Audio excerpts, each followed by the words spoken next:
Secondary DNB कर सकते हैं। सेकेंडरी डीएनबी, प्राइमरी डीएनबी क्या होता है? प्राइमरी डीएनबी इज़ कि जो 3 साल का जो कोर्स होता है, मतलब नीट पीजी से आपको 3 कोर्स मिलते हैं। एक एमडीएमएस मिलता है, एक डीएनबी मिलता है और एक मिलता है डिप्लोमा।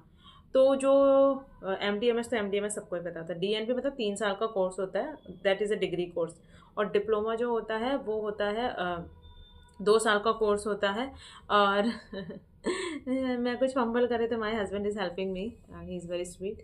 एंड देन जो डिप्लोमा होता है वो 2 साल का एग्ज़ाम होता है, और उसके बाद ना वो डिप्लोमा होता है, वो डिग्री नहीं होता है। तो उस डिप्लोमा को डिग्री में कन्वर्ट करने के लिए हमारे पास एक ऑप्शन होता है कि हम पीडीसीटी एग्ज़ाम दें। उसको पास करने के बाद फिर आप सेकेंडरी डीएनबी कर सकते हो। तो बेसिकली 2 साल का सेकेंडरी डीएनबी करके आप जो है डीएनबी के इक्विवेलेंट हो जाते हो। तो यानी प्राइमरी डीएनबी जो होता है वो 3 साल का होता है, और सेकेंडरी डीएनबी जो होता है वो 2 साल के डिप्लोमा के बाद पीडीसीटी दे के, and then you can opt for secondary DNB seat. And then उसके बाद आपका टोटल 4 ईयर्स के अंदर आपका सेकेंडरी डीएनबी हो जाता है। तो मोटा मोटा आप 4 साल के बाद डीएनबी बन जाते हैं। तो इसलिए वो एग्ज़ाम देते हैं। I did my DGO, so after I've completed my DGO. I opt for PDSAT and I got rank 98, and then I took admission in secondary DNB hospital, and then I'm doing my secondary DNB। और इस 2 साल के बाद ना I will be equivalent to क्या बोलते हैं, DNB और एमडीएमएस। ठीक है, उसके इक्वल हो जाओगे आप। और इसको एग्ज़ाम को कौन कौन से कैंडिडेट दे सकते हैं, मतलब who can apply for this exam? तो इसका जो एलिजिबिलिटी क्राइटेरिया है, इसका लिए पोस्ट डिप्लोमा कैंडिडेट दे सकते हैं जिनका जो डिग्री है, डिप्लोमा मतलब वो रिकॉग्नाइज्ड बाय एनएमसी होना चाहिए, नेशनल मेडिकल काउंसिल।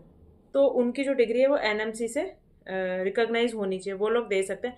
पहले सीपीएस वाले भी लोग दे सकते थे, बट आई थिंक आजकल वो दे नहीं सकते हैं।